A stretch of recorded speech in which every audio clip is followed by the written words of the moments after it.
All right, so we're replacing a side view mirror on this 2011 Honda Pilot. First and foremost, your biggest thing is you just want to make sure that your mirrors are the same. Obviously, this one's brand new and clean, and this one's old and dirty, but they are the same.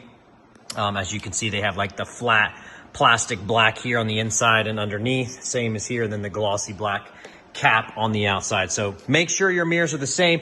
They make power, non-power, heated, non-heated. So just make sure all of that is matched up first and foremost. And next, you're gonna want some good trim tools, non-marring, so you don't mess up and scratch your plastic. So I like this one here.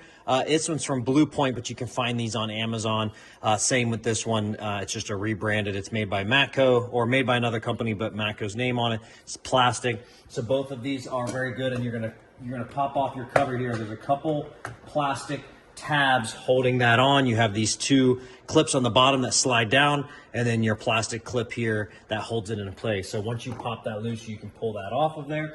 Then you have your plug-in right here on your mirror, and let me take you off and show you what that looks like. A simple process.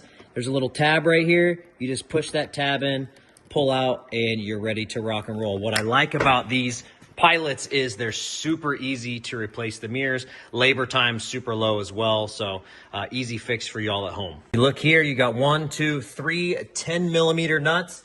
I prefer using a magnetic socket. There are other sockets out there that don't have magnets. You can put like a piece of paper towel in there, something to hold the nut on the socket, because there's a big opening right here, and if you don't hold on to that nut, it'll fall down on the door panel. Then you have to pull the door panel. So as you can see, the magnet holds those in place nicely. Same with this one. Again, I like to put my fingers underneath just to hold on to it just in case, because you never know when the magnet might fail as well.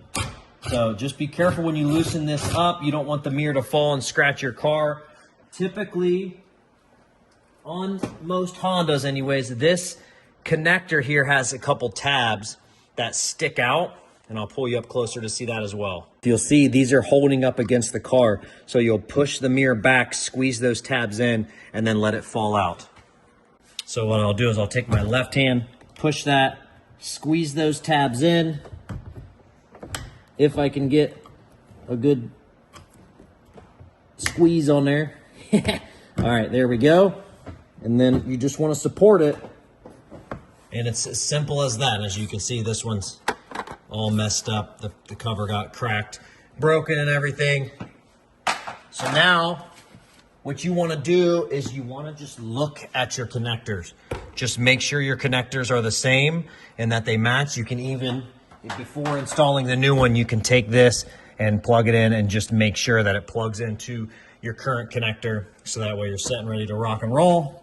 And then this one has little covers, and it's already got the 10mm nuts on it, so you want to remove those. Every mirror's, again, going to be different. What I like to do, I'm not a big fan of aftermarket mirrors, but in this case, we went aftermarket. This vehicle has 240,000 miles on it or something like that. It's got a lot of miles on it. And Hondas will last, but I was having a really hard time finding a good used OEM mirror. New was just not ideal. They were like $500 and something, so super expensive. So like I said, I'll try to go used and find a good used paint matched one, but in this case we couldn't find one. And the reason I don't like aftermarket is a lot of times they won't fit properly, and so you can run into issues, and I don't like that. And what I'll do is I'll hold that. So see, this is a prime example of what I'm talking about. And I don't know if this will pull in tighter or not because the foam's there, but these clips are not pressing all the way through. And again, this is why I'm not a huge fan of aftermarket mirrors, because they just don't quite fit. And it's not that big of a deal that the clips don't snap all the way through. It's not the end of the world. Again, it's not what's holding the mirror on, but you can just tell the quality difference is not there. But again, this is a super high mileage Honda Pilot, so we weren't going for perfection here. We were just going for getting the mirror replaced that it didn't look super weird and abnormal, and at a somewhat affordable price anyways in this situation. So every situation calls for something different. If you have a newer, lower mileage Pilot, then go with a good OEM one. But that's it. Simple, done. Take this, put it down there like it's supposed to go, pops back into place like that, and then of course you want to turn your key on, and you want to make sure your mirror works. So you go over to and you move that around and make sure it works. I'll have to do that with the door closed so I can actually look at the mirror and make sure it actually works.